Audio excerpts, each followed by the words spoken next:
Galvojate atsinaujinti vaizdo kortą. Pamatote RTX 4060, bet jų yra 10-20 skirtingų variantų.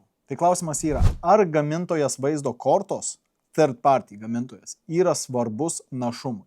Dažniausiai ne. Dažniausiai našumo atžvelgis sumokėsi 200-300 eurų brangiau, geriau aušinamą vaizdo kortą, bet našumo atžvelgiu jūs pamatysit 1-2% tik tai našumo pakilimą. Tai susiję daug kas yra tiek su aušinimu, su čipu, bet jie visi naudoja tą pačią bazinę sistemą. Reikia pasižiūrėti. Šita vaizdo korta turi 3 ventiliatorius, šita turi tik tai 2. Jeigu čia būtų tokia pati vaizdo korta, jos veiktų realiai lygiai taip pat. Šita veiktų garsiau negu šita vaizdo korta, todėl kad šita gali paušinti daug daugiau su mažiau sukimo. Tačiau ant high-end kortų, tokių kaip, sakom, 4080, 4090, taip, tai apsimoka kartais pirkti iš brangesnių gamintojų, tokių kaip ROG Strixai arba Gigabyte Aorus.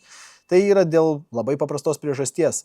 Power deliveries, VRM-ai, jie bus geriau aušinami, tai užtikrins ilgaamžiškumą jūsų kortos ir tuo pačiu efektyvesnį darbą. Tačiau ant žemesnio lygio kortų tai nėra ant tiek svarbu.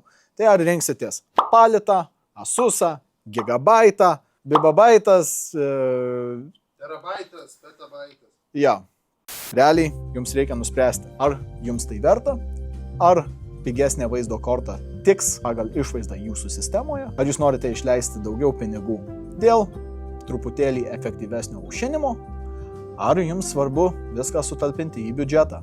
Jeigu turite klausimų, susisiekite su rpc.lt.